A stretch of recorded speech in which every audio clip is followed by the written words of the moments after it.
Mark, why don't we start with your question we just take these questions in the order that they came in, doing those for the people that are here first. So you say you're investigating some of the subtle forms of attachment and urgency that seem to underlie conscious experience.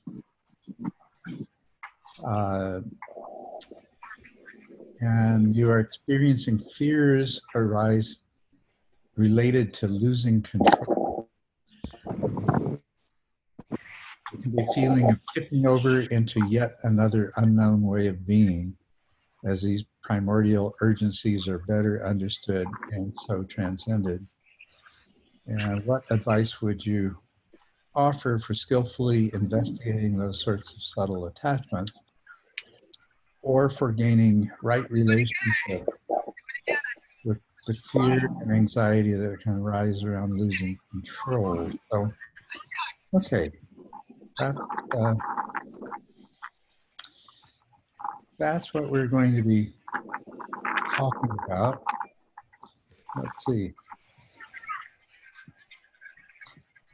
So just to begin with, Mark, to clarify a little bit, you say, I'm investigating closely subtle forms of attachment and urgency underlying conscious experience. Yeah. Are you doing that as a meditation practice or in daily life or both? Yeah, no, on the mat mostly. I'd just like to foreground this with, it's all given way. Since I've asked this question, it's integrated, and I'm through the little brambly patch that was causing little anxieties.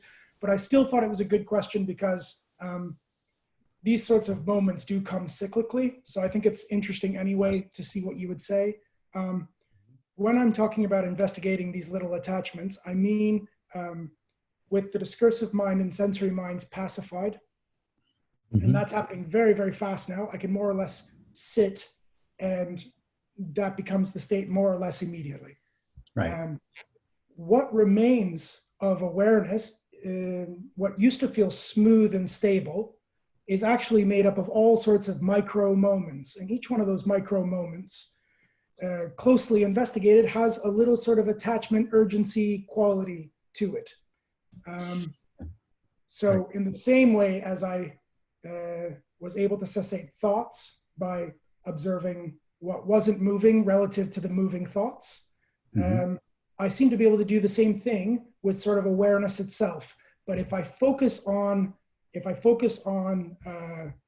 cessating that quality of consciousness, I have sort of big phenomenon start occurring. Lots of little security systems seem to turn on that don't want that level to lose its, I don't know, its efficacy or something. Right. Well, yeah. Okay, so what I hear you saying is that in this broader awareness, there are all, as you cease to have the kind of obscuration that occurs when you have various kinds of symbolic thought arising and things like that, what you find is that when you direct attention, you use the word focus, and using the paradigm of attention being a spotlight that is functionally serving different purposes than the field of conscious awareness itself. And when you focus that on individual things, rather than the symbolic thoughts about them arising, which can be kind of superficial if and when they do. One of the things that earlier on we experience as we kind of recognize new and different things is, oh, that's interesting. Oh, that's exciting. But that's at a very discursive level. But what you're finding is now that you're you're aware of more of the activity going on more deeply in the, just keep in mind that the manifestation of conscious attention is just the tip of an iceberg of a kind of mental processing. That there is associated with this also a discomfort and even a fear, and to the degree that that becomes more prominent, it can become a very primal kind of fear. Right. Right. Yeah. So now this is because I know your background and what you're doing. I think this is right up your alley. Okay. What's happening, okay, is essentially your model of reality is being altered. Actually, there's an illustration of Mind Illuminated on page 344, no, 343.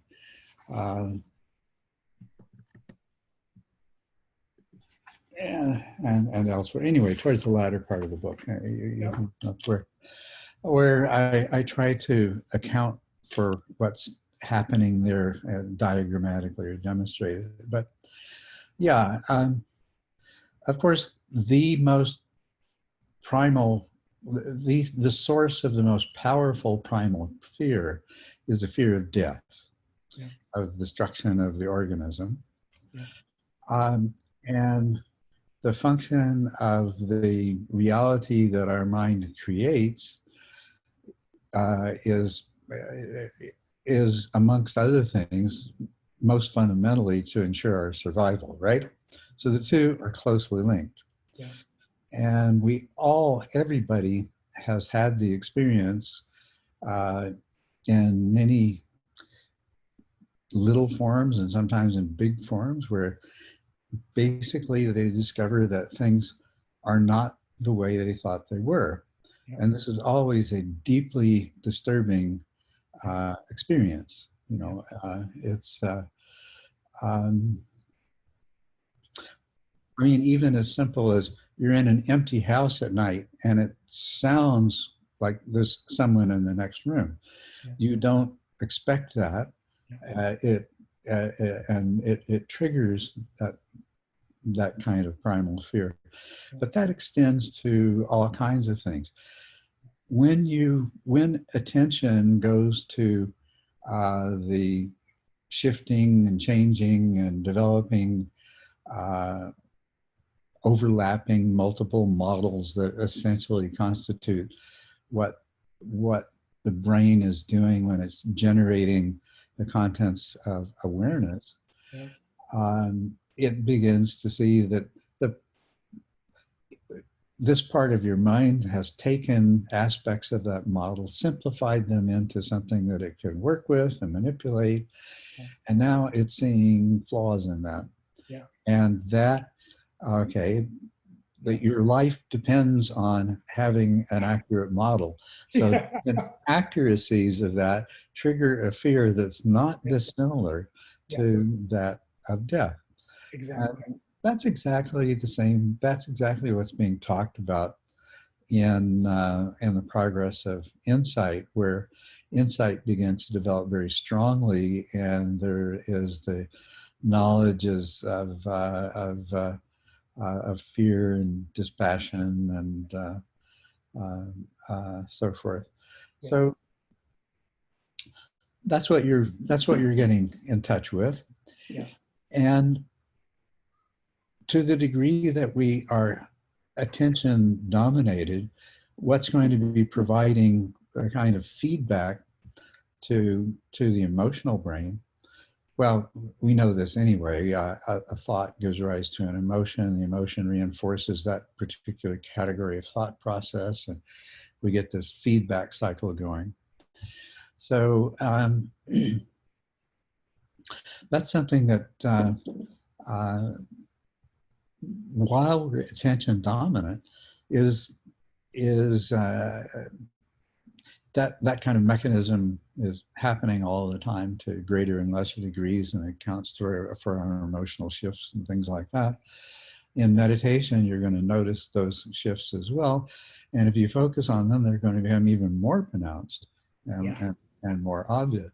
Yeah. You said you seem to have gone beyond that, and what I would love to be able to attribute that to, I think this is the case, I can't guarantee it, but that is that there has been basically a shift more to your mental states responding to the shifting and non-egocentric mode of perception that consciously corresponds to the field of conscious awareness. And as a result, there is less of that fear associated with it and a much greater openness. There's another experience that we all have had where when we realize that either things have changed or that things are not the way we thought they were, that primal fear is one kind of response that can arise strongly. But another one, and it's actually a much healthier one, and if we compare different people's ability to cope with life in general and changing situations and things like that, we can see this this other mode of response is that it's not the way I thought it was, so I need to make a correction here. I need to backtrack. It's like you've gone for a walk in the mountains, and you happily going along, enjoying the animals and the landscape and everything else. And then suddenly you look around and you realize things aren't quite where they're supposed to be. And you realize, well, I'm actually lost. I must have taken a wrong turn on the trail. Right. Well, at first there's an oh no response, but then there's that really healthy, okay, I guess I'd better backtrack and see where I got off, which in the country that I hike in, very often it's the case that there was either an animal path or a wash that intersected the trail that I was on. And for some reason, the trail was less obscure than the wash or the animal path. And so, yeah, I'd gone off on a wash or an animal path. I backtrack, I find out, here I am, I'm on the trail again, and all is good. Yeah. And so that's a much healthier response. Yeah. As we shift to a more integrated mode of functioning between these two very different ways of information processing that manifest in consciousness as awareness and attention, as they become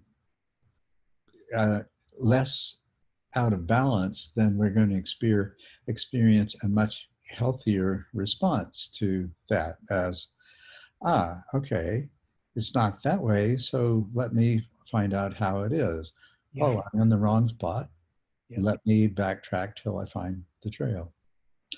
So it's very interesting. I just want to make one comment about what sort of led me out, because it fits with what you said very well. This transition from being attention dominant to being awareness dominant. You're right. As soon as there's some sort of uncertainty, especially at this level, because it feels to me I'm at a sort of foundational level in consciousness, and there are certain sort of they feel like ancient systems don't want me messing around too much with how the system sort of operates at this level. So any little changes causes, you're right, a sort of attention feedback where it goes, hey, this is weird. And as soon as you look, it amplifies the weirdness, which makes the system look at it a little sharper. Two things I did, spoke with some good Dharma friends and got a little bit of advice and shifted my practice in two little ways. One, instead of trying to cessate that minimal qualities, like the vibrational quality, instead of trying to just observe the spacious emptiness of mind and then cessate those micro movements, I just allowed the micro movements to be there. So I just took a little bit different tack. Instead of trying to cessate them, which is what I was doing originally, which was causing a big sort of kickback, I just started allowing them to flow, and I just allowed the flow of those in a non-distracting, sort of non-following way. I just allowed them to be what they were. And it seemed like I was coming to the same sort of insight end, whether I went one way or that way, but that way didn't kick up the same fuss from the system to just allow it to move.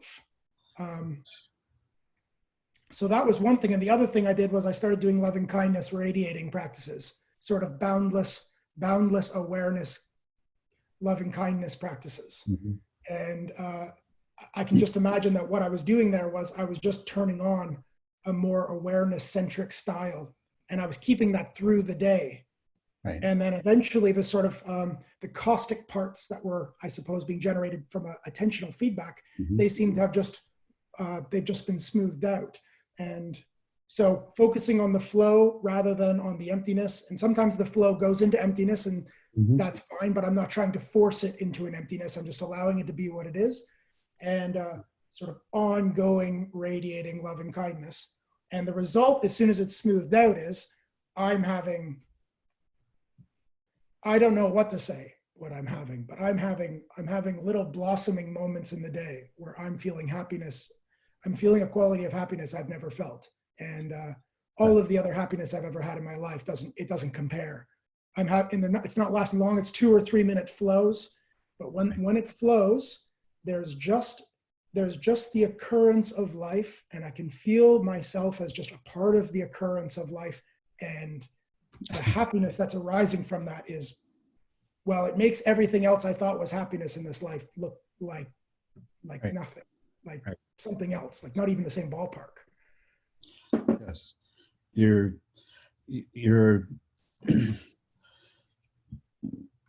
surrendering that whole egocentric part of your mind system to the just ongoing flow of suchness. You're just being within this much greater being, and the feeling is it's a beautiful feeling, and it's also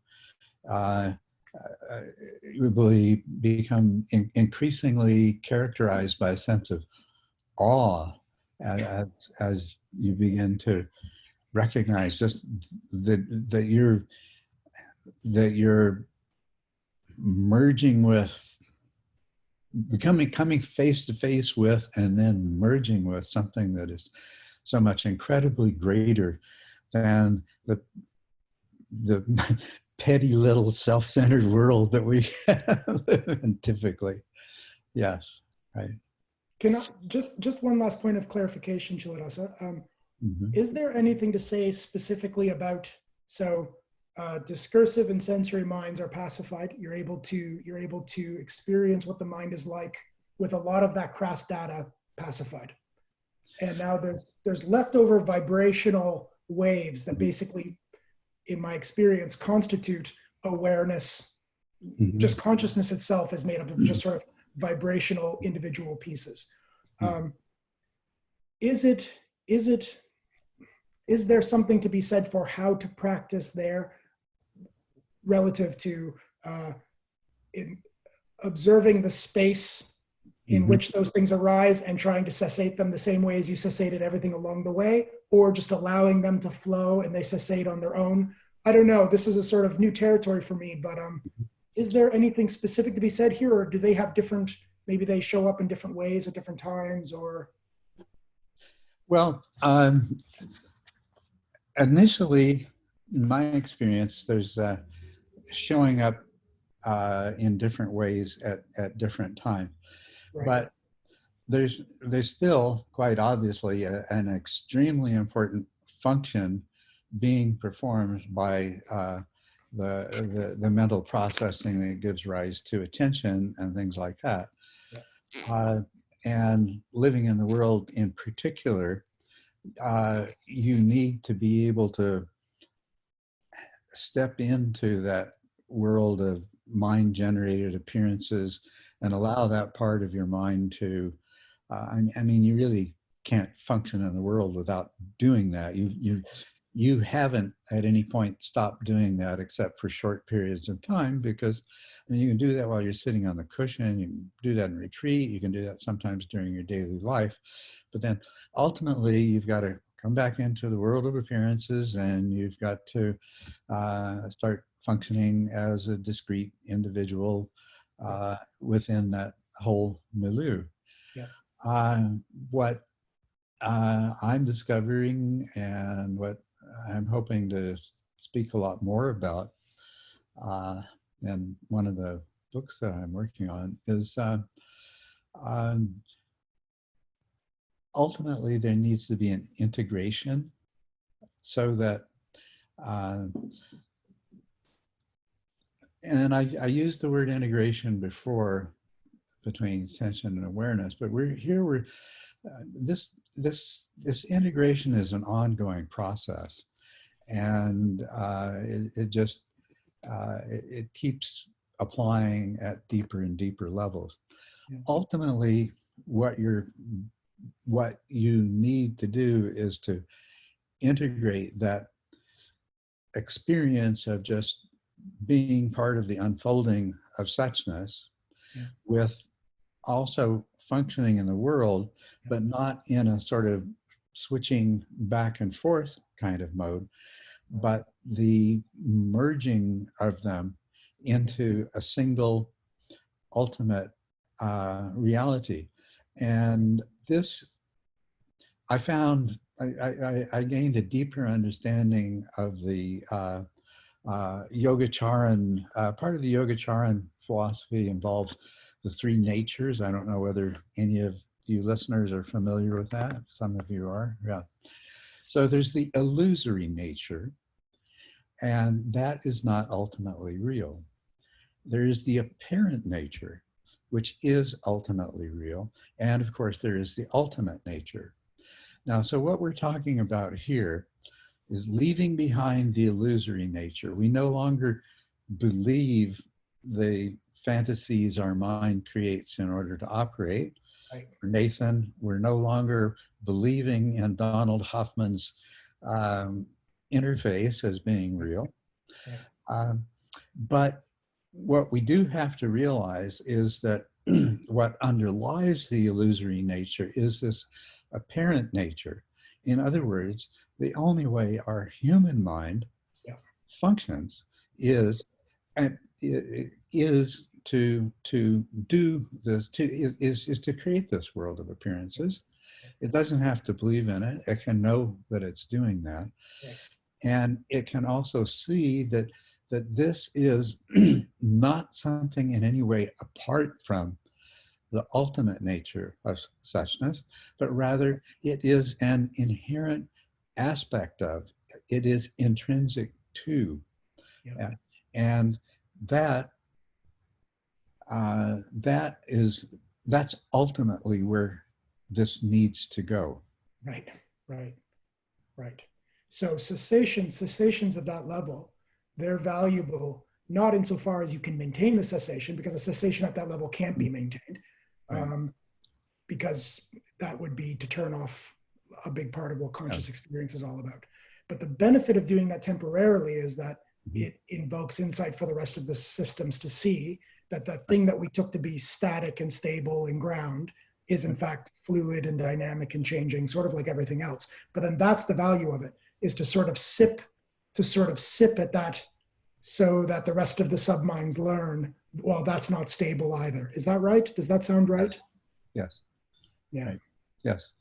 And when we use the term cessation, we always have to make sure we're talking about the same thing. I think you're talking about the cessation of mental formations.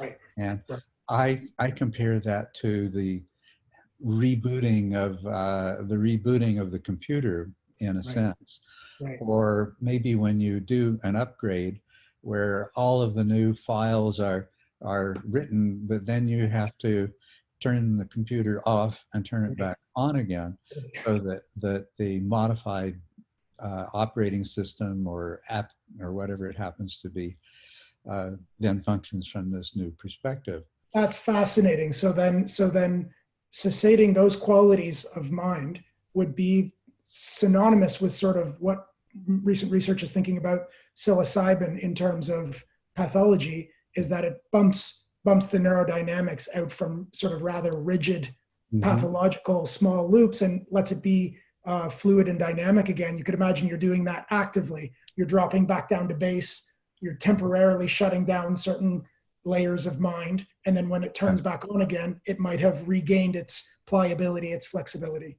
That's right. Yes. Yes. Okay, thank you so much. You're welcome. Bill, you had a question?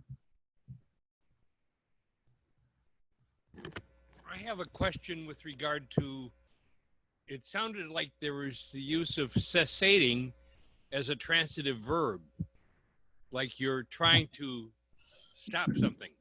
And I guess I've never experienced it that way. I mean, I don't even think of it that way, as in terms of things just come, they stay, and they go. But so I'm just trying to understand, what do you mean the difference between allowing them to cessate and cessating them? So make any sense.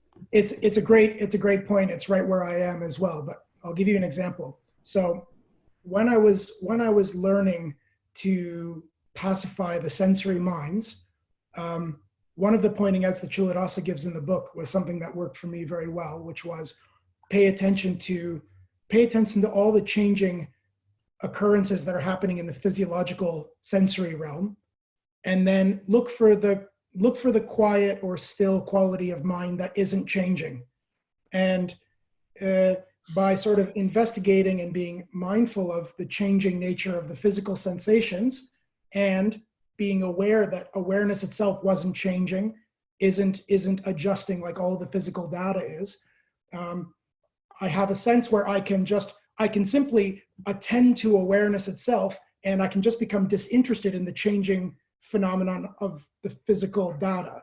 And if I do that, the physical data basically, it falls out the same as the mental data did originally. Just by watching it, seeing that it's changing, becoming disinterested, and watching, then turning, being more fascinated by the thing that isn't changing, allows those things to sort of temporarily be pacified. So for me, I do hear you, but for me, insofar as that sounds right, that there is a sort of activity there, an activity of investigating and attending in a sort of way to allow those signals to be pacified. How's that? It's a little simpler. Okay.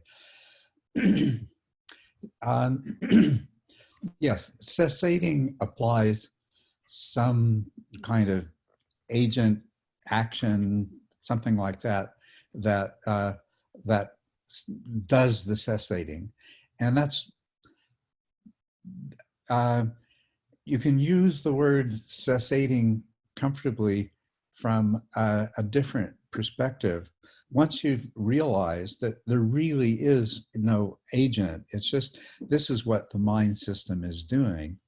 So yes, cessations are something that occur when the causes and conditions are right.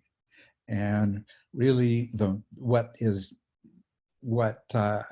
Mark is talking about is that you're engaging in practices which create the causes and conditions for that cessation to occur. And so you can take a step back and say that you can use the word cessating, but it's still not in that sense different than the cessation is something that is occurring spontaneously due to causes and conditions. It's that rather the mental activities that the mind system is engaging in have generated those causes and conditions.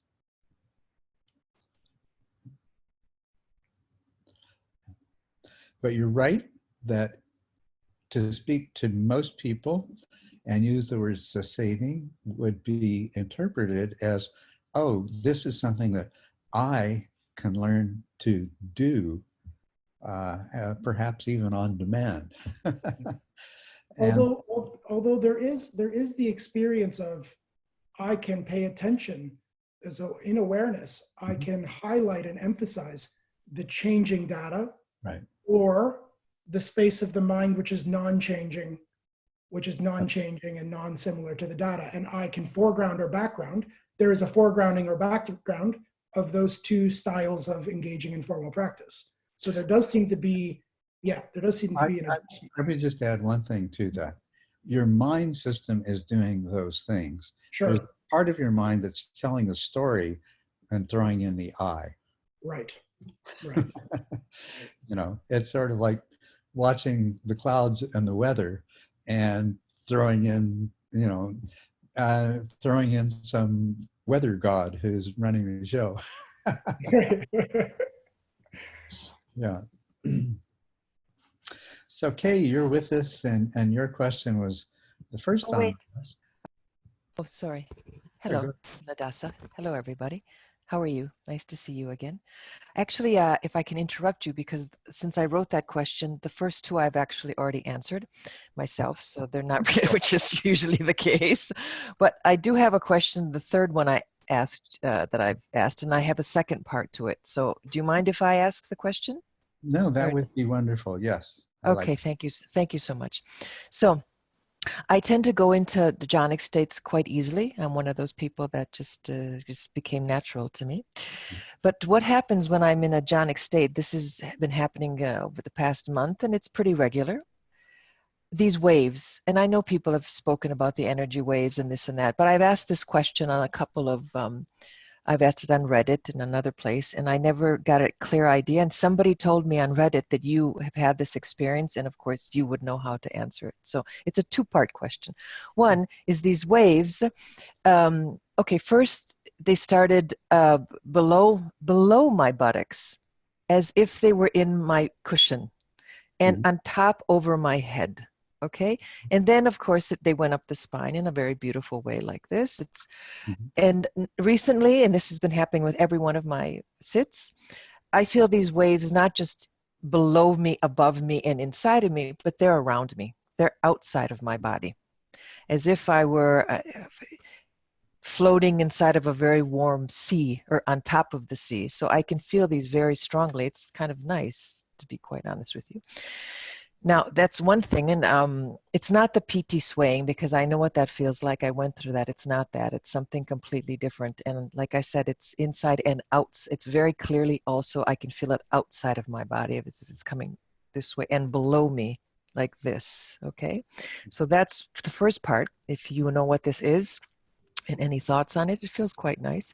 The second part is these wave-like sensations together with the jhana bring me into a state where my body feels like a puff of air, like a cloud. It's just a puff of air and a cloud. And in my mind, I'm I'm aware of the no thought state. It's very clear to me. I'm very, very aware of it.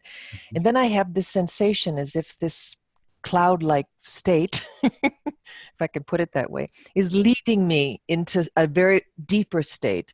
But then, and you were talking about this before with Mark, and it was very interesting to hear about the primal fear. I feel a very instinctive fear, very primal. But at the same time, it's not a fear like, oh, no, I don't want to do that. It's more like, oh, yeah, I want to do that. I mean, I was a mountain climber, so I know this fear very well. It's an exciting kind of a fear. But that little second of fear is enough that kind of pulls me back. But at the same time, I'm thinking, oh, it's like I want to do it, but, so I don't really know if I should work on this fear and then go for it, as I would in mountain climbing, or before that I was a paraglider. So I'm really familiar with this type of fear. Or if I should heed the fear and kind of wait it out. So I'm not a fearful person, and I have no emotional or psychological baggage that could emerge from the depths or something. So I'd really like to know your thoughts on these outside waves happening to me all the time, and what to do with where they're taking me. Right. Okay. Yeah. Okay. And there's a third thing I'd like to add, but maybe I'll just lead it Okay. to last, which is just to talk a little bit about jhana as opposed to samatha. Okay, but I'll leave that to last. So first of all, Okay. these wave-like sensations, and what are they, and where do they come from, and what do they mean, and so on and so forth. That's well, these are the things that we can say about them with a high degree of certainty, and that is that there isn't anything happening in your surroundings or even within your body that is responsible for these waves. Well, maybe I should back up.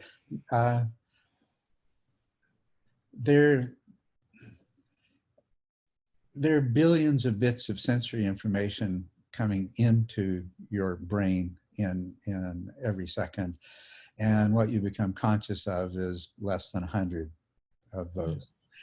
And that 100 has been highly modified through all kinds of processing in your before it comes into consciousness. So I shouldn't really say that this experience doesn't have any foundation in the physical reality of your body in the world, but by and large it doesn't. People who experience people experience these as energy currents and as PT and things like that.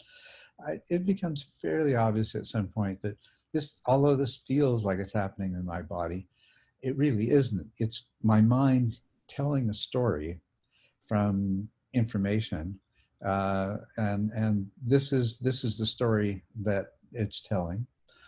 What is most interesting about that is that the stories that it tells, everybody's mind tells different stories to begin with, and what they experience as these unusual phenomena takes just an incredible variety of forms. But what's really amazing about it is that they tend to converge into a single set of stories that's highly consistent across many people. And we see this there's a diagram in the Mind Illuminated of one way of describing energy currents as they move.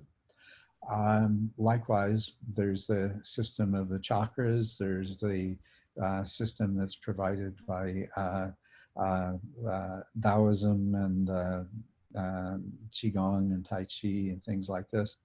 What's interesting is that there is ultimately kind of a confluence of the way we perceive those patterns. Now I know that these waves are something different than the sort of energetic, almost electrical, vibratory things that... Yeah, it's absolutely different. They're also very, very pleasant, but it's the ones on the outside of me that kind of intrigue me.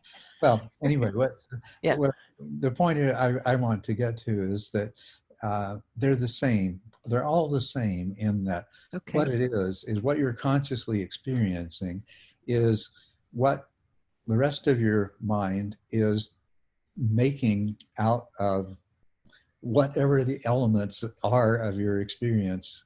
So it's just mind. It's all just mind generated, and like all of the PT. Okay. Just like all of the PT is. So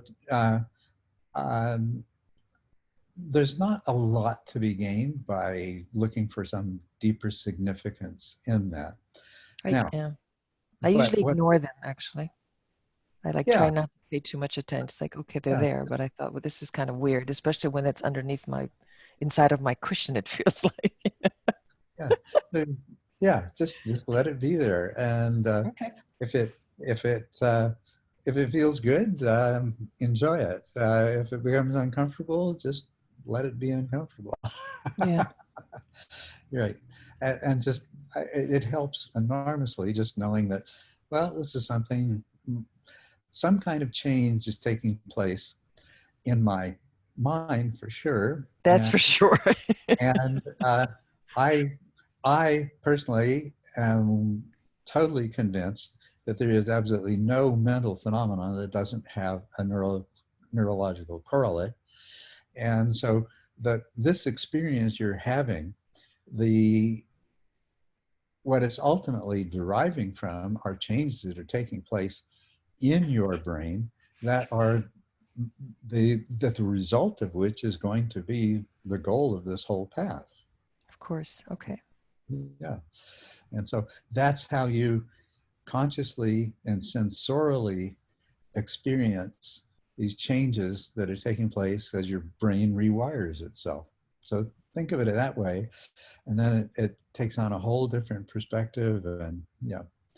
Now the other part of it, if you could repeat that for me It's again, like about how it it's makes you feel. Or, I get to this point where my mind generates a feeling of me just okay, and this has been talked about, I've heard of many times. The body disappears, but in my particular case, my mind translates that into just me being a puff of air.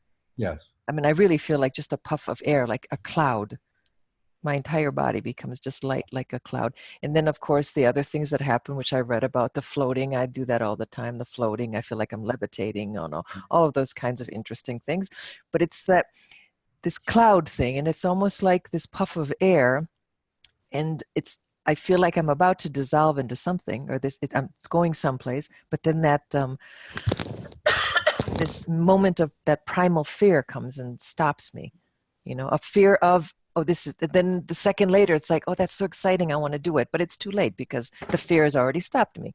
Right. So how to get past that, that step? Because I mean, I'm going to take the leap sooner or later because I know I will, and I know how I am and whatever. But it'd be nice to hear your point of view as to how to deal with that.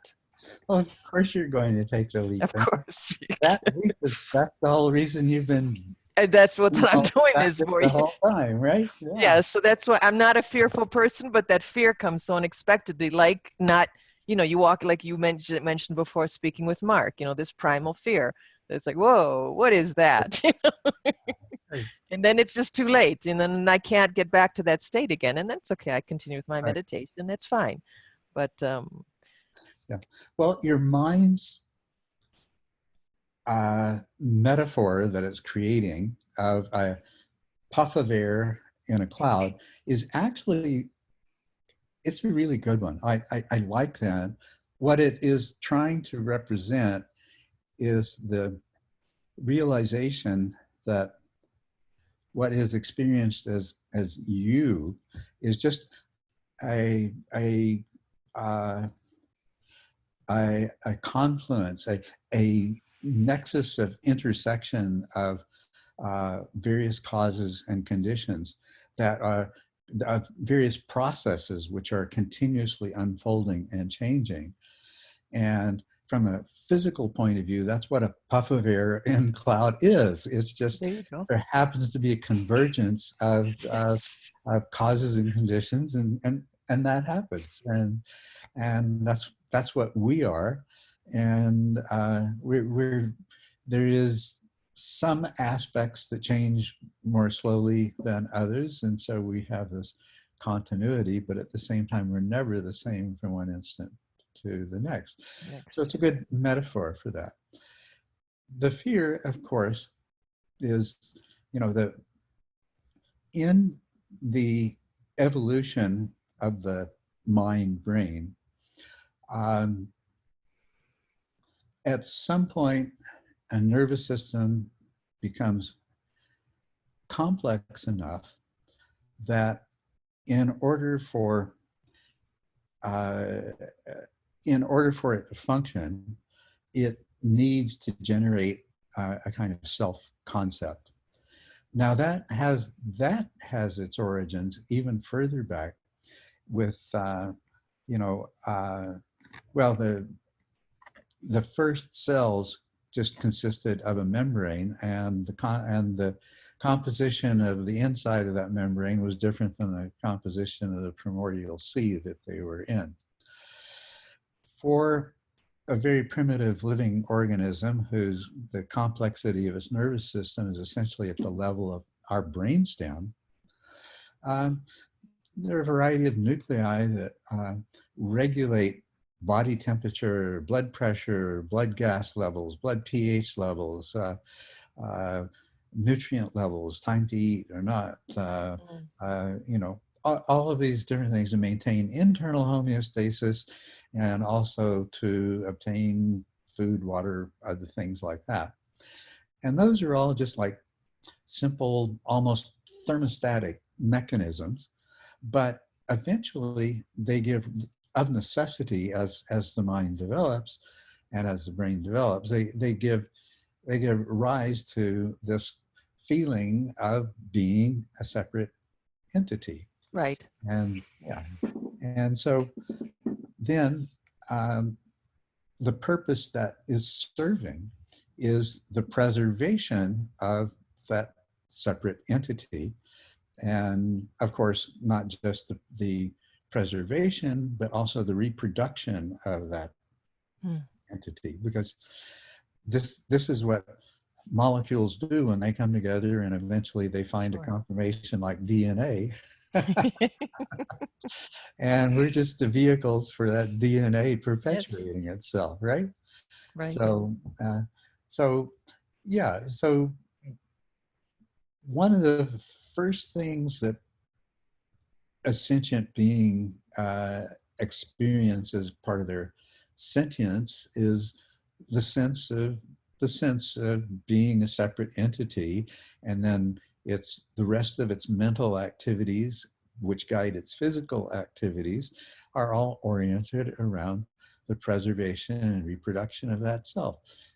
Curiously enough, that's a pretty good description of samsara, right? Yes. Yeah. Birth, suffering, death, rebirth, more suffering, more death. Anyway, so yeah, so your mind's generating is a pretty good analogy for that. And so what you're looking at is, it's you're mountain climbing and you really want to go up that face, but boy, that's the scariest rock face you've ever looked at. My legs are shaking, everything's shaking, my heart is pounding, but at the end of the day, I'm going to go somehow. At the end of the day, you're going to go. And when you do, it's going to be absolutely wonderful. Okay, that's what I wanted to hear, because there is that split second where I can actually, and I'm aware that I can make the choice of whether to go for it or come back. And what I've done so far, it's been like, okay, because I'm fairly patient I'm a fairly patient person, to say, okay, let's wait a little while because we don't know what this is exactly. Let's talk to people. And then, Culadasa, sir, of course, asking you. So then it just gives that little bit of extra, that the next time it comes up, I have that, the primal fear will come up, because that's just something that just comes up. I can't control that, but at least I know that I have that split second to take that leap and go beyond it, and it's going to be okay. So I kind of wanted to hear that reassurance, I guess, because this is the brain we're talking about here. It's right. It's unexplored territory. Right. Pretty much. Yeah, it's unexplored territory, but where you're going to end up is a place where you've lost nothing, although to your mind before that transition, it can only be perceived as a loss. I have no doubt about that. I have complete faith in the Dhamma. Complete faith in that. So yes, I'm sure of that. Okay. Yeah. I did want to make a further comment about jhana, please. Samatha, if you feel satisfied with that. And that's please. That jhana is the same thing as flow states, which everyone develops. And there are mind, brain our brain seems to be designed to be conducive to that, because it's when you've got a task to perform, it's wonderful to be able to go into that kind of absorption, to go into that flow state. And of course, people like artists and brain surgeons and all kinds of other people who learn to take maximal advantage of those flow states. Well, we do the same thing in meditation, and the particular flow state is what we refer to as jhana. Yes. Now, the thing about these flow states, and this is something that will probably, since you tend naturally, you have a very strong natural tendency to be able to enter into a flow state in meditation. If you if you just open yourself up to more of an understanding of the relationship between being in that flow state to prior to that, the access concentration, and when you come out of that flow state, you'll begin to understand it as a state a little more. And it's a state that the brain produces by somehow or another, basically shutting off all non-relevant or the vast majority of non-relevant input during the performance of that particular activity. So, you know, if you're a basketball player, everything else is gone. If you're a meditator, everything else is gone except what you're intending to do right there. But it has this limitation in that it's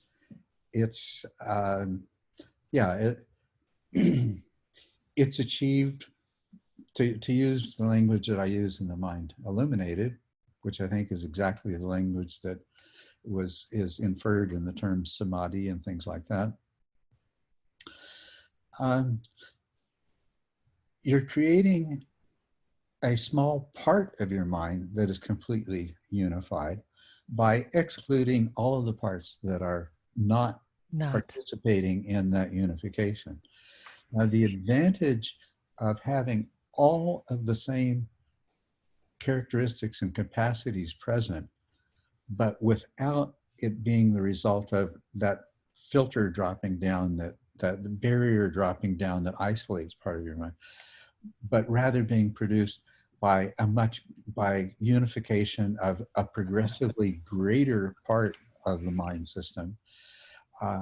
This is going to ultimately be far more effective. What we're after are trait-like changes as opposed to state-like changes. States are very valuable for developing traits. Sure. Jhana is extremely valuable for developing the traits that are associated with insight and with awakening. But at some point, the mechanism that allows you to enter into that unified state its limitations are going to become apparent. And so they already are, if I have to be quite, I don't want to be a jhana junkie. In fact, when I realized, sorry if I interrupt you, when I realized that this was the case with me, okay, in the beginning it was all fine and dandy and beautiful, and I'm very appreciative and I love the jhanas, but at the same time, I know that that's not where I want to stay. I know that very clearly. So what I've been doing now lately, which has worked, in the beginning, I do some noting, kind of Mahasi style noting, and that works very well for me. That puts me in a beautiful state and I like it, fine. Then I do the access concentration. Then I go more into TMI. So I'm starting with the noting, just so that I don't, because I used to be able to sit down, I'd close my eyes and I'd be gone into jhana. And I'm like, what is this? You know, I mean, I wasn't, not to complain because it's fine, but at the same time, it wasn't my goal for meditating, right? So I've started with the noting, then I go into pure TMI, and I stay in access concentration. And it's a bit of a jhanic state. when I'm in Yeah. access concentration. I can absolutely feel it. But now I can say, okay, now I can stay in this access concentration for as long as I want. And then if I want a little bit of jhana at the end, then I'll go into the jhana and I can go through 1 through 4. I haven't tried the other ones because my PT is still a little bit active, you know. And then I come back down. And then after I do some insight and I'm in my jhanic state, which after that does never want to leave me, but I realize that I can do insight and access concentration within a jhanic state. Yes. So does that, okay, good, thank you. You're telling me yes, and you're nodding, so I'm very happy because that is what naturally came to me to want to do, because I don't want to sit in jhana, you know. Like I said, I'm very grateful, it's wonderful, but I agree exactly with what you're saying. Great. I'm not into becoming a jhana junkie, you know, that's Right. not You the know, reason for doing this. that's not good enough, really. You know, it's just Yeah. it falls It's not, far short of what we really and want. I realize that also, even though I don't know what's going to happen afterwards, somehow instinctively my brain already knows that this is not enough. Mhm.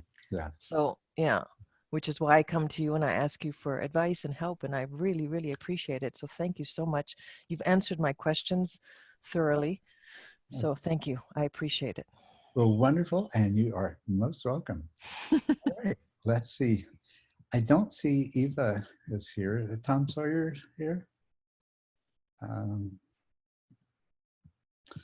Tom, you're here. Good. Okay. Yes. Hello. Wonderful. All right. Let's. You said you've noticed there's not much information about insight around stages 8 and 9, and I'd like to ask you, what do you think about insight that we find in the Visuddhimagga or else? And then you begin to list what are known as the jnanas here. I assume that the best way to go for insight is after achieving jhanas, but to my view, it is unclear about how to proceed. So what do you think about was insight and the best way to investigate insight? Well, I'm going to jump from your last statement to your first. Okay. Now, first of all, jhanas serve multiple purposes. And one of the purposes that they do serve is as an insight practice. So when I introduce the jhanas, you know, I am offering you an insight practice, but in order to make the jhanas into an insight practice, you really have to do what I was just describing a moment ago to Kay, is you have to see what is different about jhana and each of the jhanas in sequence, what is different between them, but also especially what is different within the jhana from the state of access and the post-jhanic state. Okay, so it is not necessary for insight to actually achieve jhanas at all. And people do have powerful insight and even awakening without ever having been able to enter into jhana.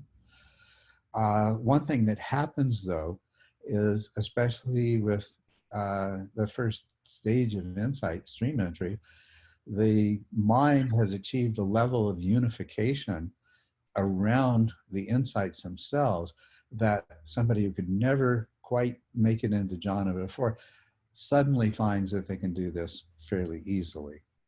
But I just wanted to clarify that the relationship between jhanas and insight is quite variable in that way. You can have insight and never have jhanas. You can have jhanas and never have insight. And it's actually what you do with the jhanas more than anything else that is going to make that into an insight practice. And I will give you a reference that I always thought was the greatest reference for this. the Buddha describing how Sariputta became an arhat. And in the Majjhima Nikaya, which is the middle length sayings, it is sutta number 111. And interestingly enough, it is also called one by one. So you should be able to remember this without even having to write it down. Have a look at Sutta 111 in the middle length saying. I think I know it. Okay, good. So let me go back then to what I'm in stages 8 and 9. I'm giving you insight practices. I'm giving you insight practices from a lot of different traditions, and I'm giving them to you as tools to work with your mind. You've developed these mental faculties. So now I'm giving you different ways of applying those faculties to your conscious experience. And these are all insight practices in the sense that every one of them has the potential to give rise to insight, especially in the kind of mind that you have when you are at stage. I'd include stage 7 in that as well, because the practices described there are also insight practices. As a matter of fact, close following you will recognize as being an aspect of the Mahasi noting practice even. But all of these practices are insight practices. I don't describe them as such. I made the decision in writing the book early on to leave the insight aspect of it for some subsequent discussion, teaching, work, whatever form I would be able to do that in, to focus on the samatha aspect, the samatha vipassana aspect, and allow the meditators to discover insight on their own. But so that's why you say there's not much information about insight. Yeah, instead of giving you information about insight, I just give you some things to do that are highly likely to trigger insight. And that's why very few people get through those adept stages without having experienced insight, and often at least first, sometimes second path. Okay? But now, if you'd like, it's an interesting thing to do, is just to talk about those jnanas that you've mentioned, the first few, and actually the first few are quite interesting. Now, the first is I know that the word jnana is commonly translated as knowledge, and that is an appropriate translation, but because of the nuances of the English language, I think a word that more accurately conveys the meaning of jnana would be recognition. Okay? So these are recognitions.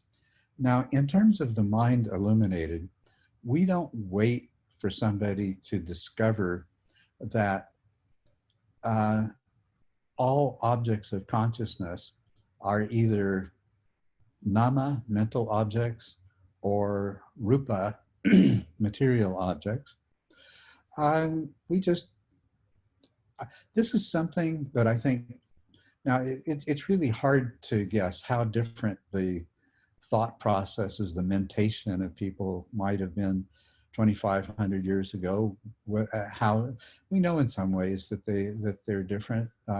There's a lot of knowledge that's just taken for granted by people in our times that didn't exist even a century or two ago, and would be alien to the thought of people that recently.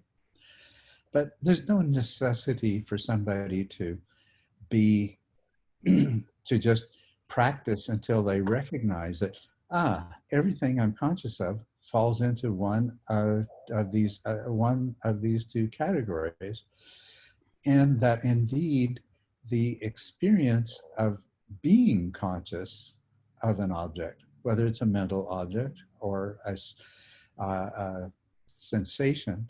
This is okay. This is another part of this first insight into the recognition of nama and rupa. Is it's the recognition that rupa, whereas we commonly use it in terms of the body and or the physical world, including the physical body, but the realization part of this, the recognition part of this, is that actually the body is a story that's made up. All that really comes into your mind, into your consciousness, are sensations. But well, not what comes into your consciousness is a multisensorial image of a body and a multisensorial image of a physical world. But the origins of that are nothing but sensations. And so, and then you become conscious of bodies and physical objects and things like that after your brain has processed that. So in a sense, we don't experience sensory information quite as often as we think we do, because the mind just so automatically assembles it into a perception. So this is something that it just is given as information. Sounds like Kandas. What's that? I said it sounds like Kandas, you know, the aggregates from the Satipatthana. Right, exactly. Yes. Yeah. It is. It's the five. What you're discovering is what's described as the five aggregates. That what are the objects of consciousness? Well, they fall in two categories. They are rupa, and then the other three are vedana, feeling, sanya, perception of objects, and then the third category is the grab bag for all of the other mental formations, including emotions and everything else like that. Yeah. But you become conscious of rupa or of these other these other three categories of mind-generated things, right? Yeah. Yeah, so this all ties together.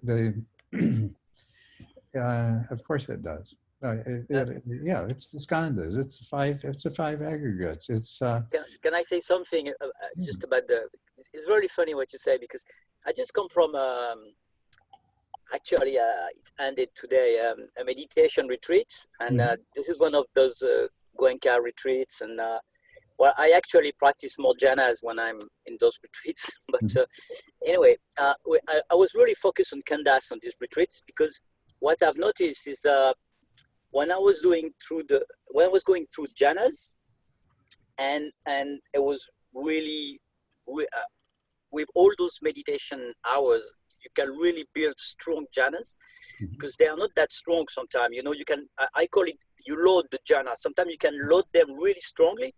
And when I was getting out of this meditation, I was walking, and I really had this Kandas feeling in mind, that I was like walking very slowly, and everything, like hearing, smelling, looking, I could see the Kandas coming, you know, like sensation, perception, reaction, and everything was just like remembering, boom, boom, boom, boom, because my mind was so focused after the jhanas. You know, it doesn't last for hours, but at least for half an hour or 1 hour, I can get really focused, and then all these Kandas things coming, you know, through the percepts, you know, to the senses. It was so obvious that it works this way.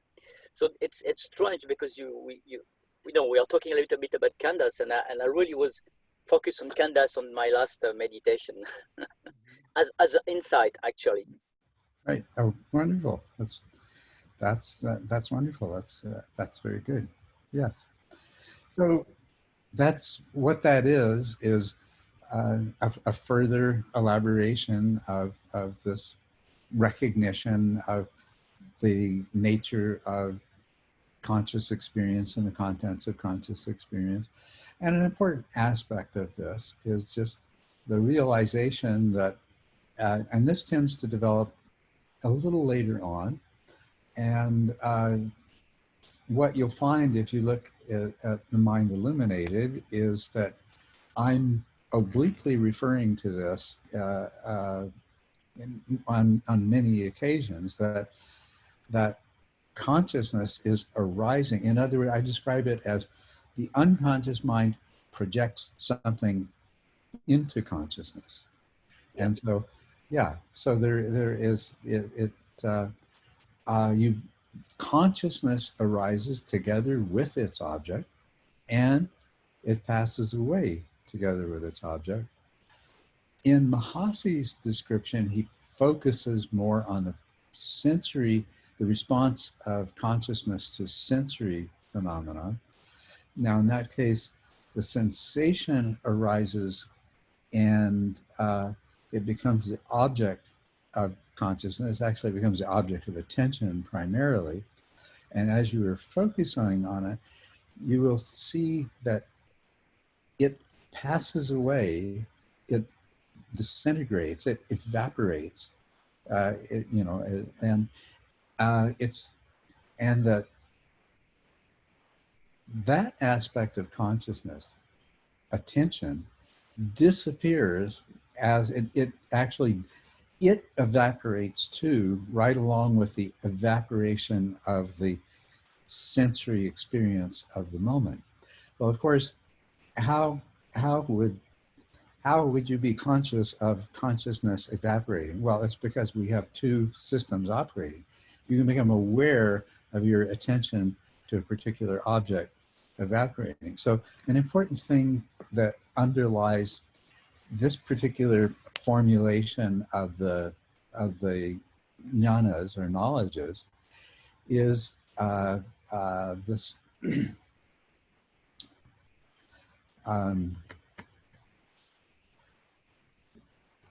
this recognition that everything, the moments of consciousness, were really moments of attention, and the recognition that becoming conscious of something, the consciousness is arising and passing away together with its object. Then the next thing that happens is you recognize, any meditator recognizes this, stage 1, 2, 3, it starts to become more and more obvious, is the interdependence and interconnectedness and the conditionality of these things. There's a sensation. It triggers various mental formations, including thoughts, verbal thoughts, an image arising, sometimes an emotion in response to it, anything from annoyance to pleasure, and things like that. You see that in the experience of mind wandering, you see how one mental object gives rise causally to a sequential mental object that you take as, and so on and so forth. Of course, doing walking meditation, you have the experience, the direct experience of seeing how mental objects in the form of intention result in physical movements. And then that physical movement, I mean, you're focusing on the sensations in your feet in a very intense way. You see that physical events give rise to mental events. And so physical events give rise to physical events, mental events give rise to mental events, and the physical gives rise to the mental, and the mental gives rise to the physical. And so this is the knowledge, this is that recognition of conditionality. And then the next one in the sequence is comprehension by groups. And what you'll notice, this is the one that in different people's way of interpreting what's in the Visuddhimagga varies a lot around this particular one. Now, in the dry insight practice, this third, recognition by categories, or however you want to describe it, knowledge. In the dry insight practice, what they do is they take the tilakkhana, the three characteristics, and the meditator is encouraged to see each thing that arises and passes away as representing those. And that is the aspect of it where it really, its power as an insight practice really shows up. The emphasis, of course, is on the impermanence. The implication of the impermanence is the lack of self-nature, and the other implication of the impermanence is that any kind of clinging leads to suffering. So, but there are other ways of regarding what's happening there. In what's referred to as the knowledge of arising and passing away, that's the result of through practice, the mind is actually becoming very quick. In the bare insight practices, because something arises in awareness, consciousness moves from the rise and fall to the object, then it switches into a different mode and it puts a label on the object, and then it observes the object fade, and then it goes back. So, and you're doing this more and more quickly all the time. You eventually reach the point where you no longer generate a label. Your attention goes to it, recognizes it, comes back, and then ultimately you come to a place where you just are aware that it's there and your attention doesn't even move. But this arising and passing away is something that happens spontaneously as a result of the development of the mental faculties.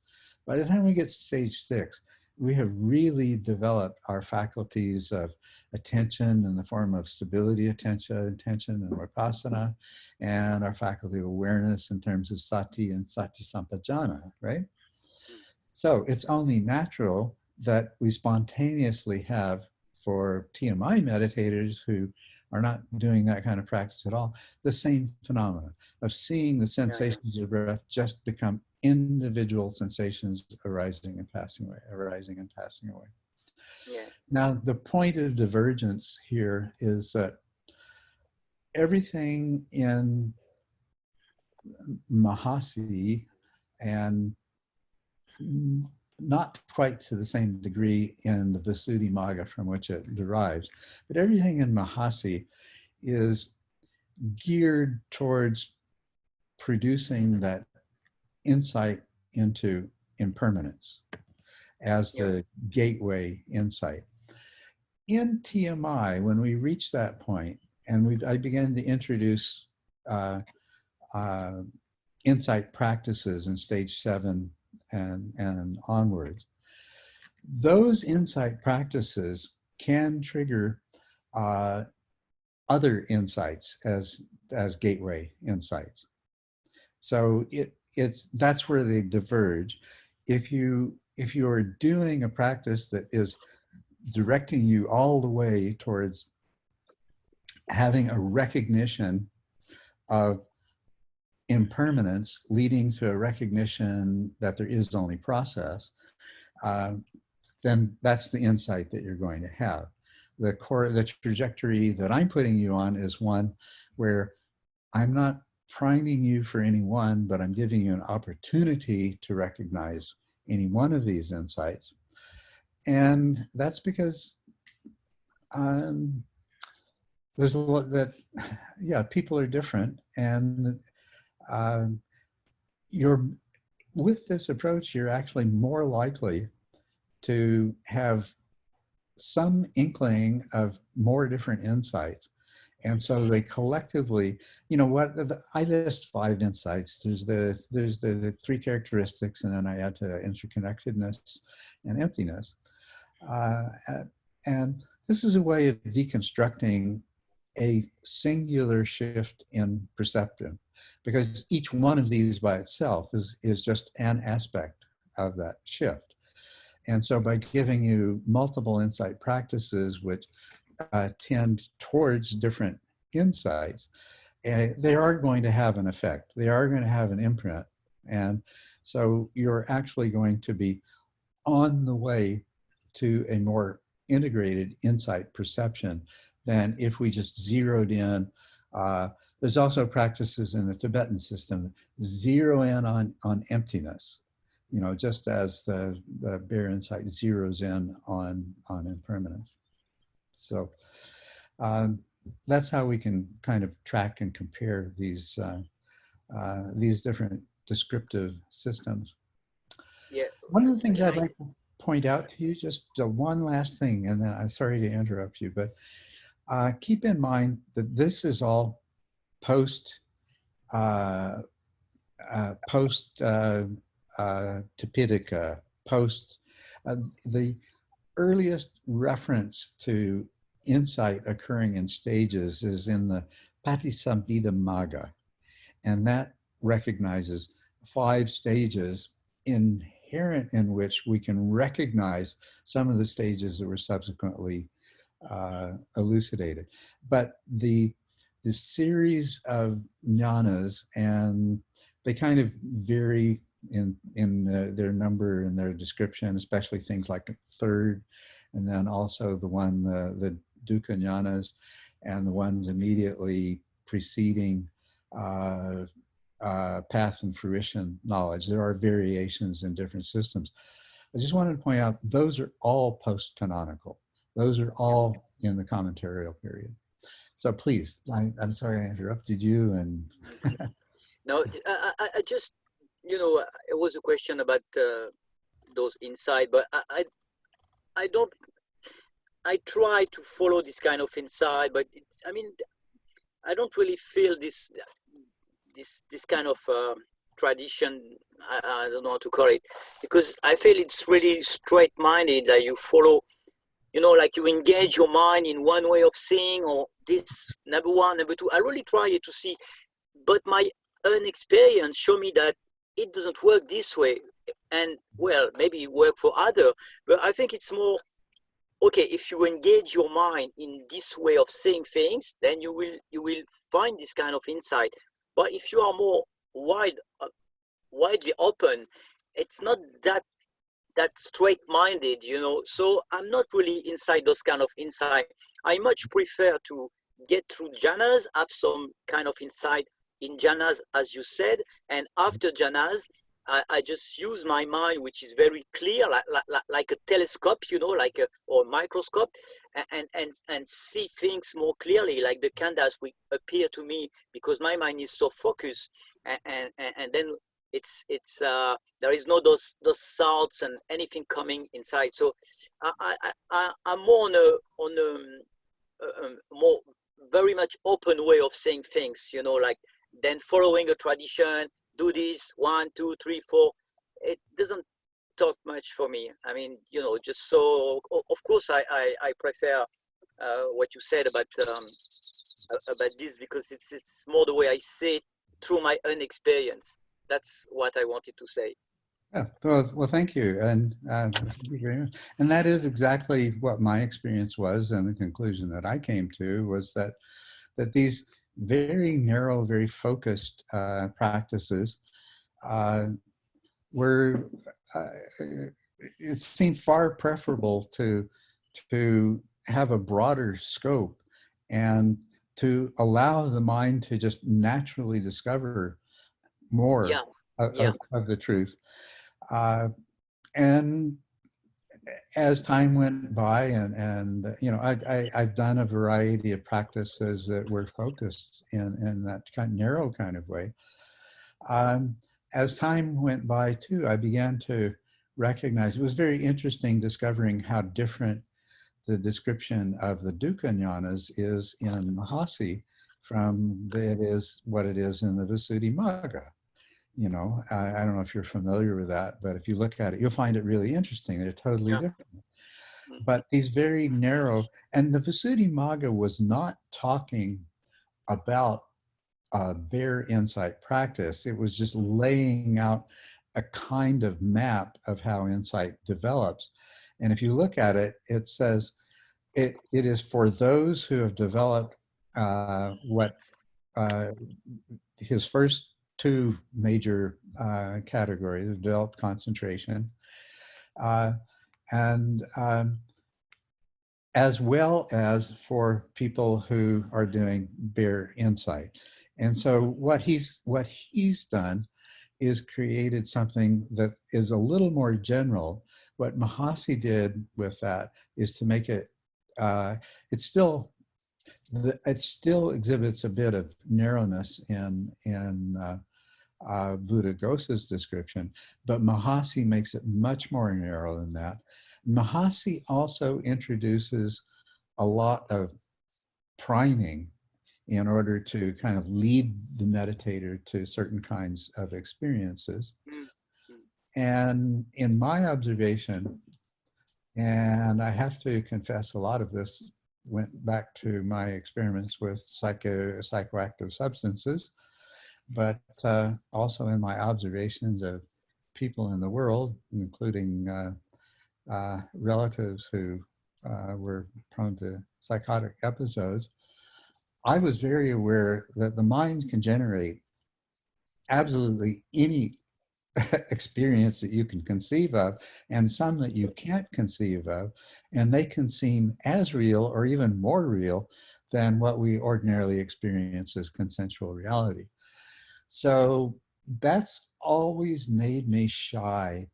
There is I can recognize the value in a certain degree of priming and guiding, but I'm also very leery of it, because you provide somebody with that kind of priming and guiding, and then they can create an artificial facsimile in their mind of what it is that they understand that it's supposed to. Exactly. And it can spread, because you know, many people will follow this kind of insight, and then everybody will think that that's the insight, and that's what happened. And if you forget those things and say, well, I don't care, I just follow my own experience, then you will see, no, it's not that clear. I mean, you can have any kind of different experience, which is not exactly this kind of arising, passing away, and these kind of things, and those kind of things, you know, but if you really get inside this way of thinking, then you will get it. You will say, oh yeah, that's right. That's the funny things, you know. That's we become what we follow. In fact, what we think, what we you know, anything we engage in, we tend to really believe in it. You know. It's natural, yes. Gee, these first questions were so good, and they led to so much. Can I just add one? It's about the thing we've been talking last time, and I just wanted to let you know something that I found out. You know, we've been talking about lucid dreamings, and you told me to look at, I don't know which kind of Buddha things when he was talking about all those things. But I found, like in the Digha Nikaya number 2, a very interesting part, because he's talking about the jhanas, and after the jhanas, he said that we can make as a result, as a kind of very nice thing we can do, a mind-made body. And that's very interesting, because he said, like, you know, with this mind thus concentrated and blah blah blah, but the jhanas, from this body he creates another body, endowed with form, made of the mind, complete in all its parts, not inferior in his faculty, just as if a man were to draw a reed from his shield. So that's a funny thing, because that's exactly a dream body, actually, and he called it a mind-made body, which is a perfect description of a dream body. And which is more, after that, he said that there is more, and there is supranormal power with his mind thus concentrated and blah, blah, blah. He said, he can appear, vanish, go through wall, fly, go through mountain or space and all that. And as a lucid dreamer, I know that obviously he was doing lucid dreaming, you know. I mean, it's obvious. And I was just completely amazed because I said, wow, bloody hell. I mean, the Buddha was just having fun with his lucid dreams, you know, that is just obvious. So I saw very lot of blah, blah on the internet about what could be those mind-made body. But if you are a lucid dreamer, very regular one, you know that what it is. I mean, it's obvious. But the funny thing is, he was, and I can't do it yet. He was able to do it apparently when he is in a jhana state. So that's what I will train for.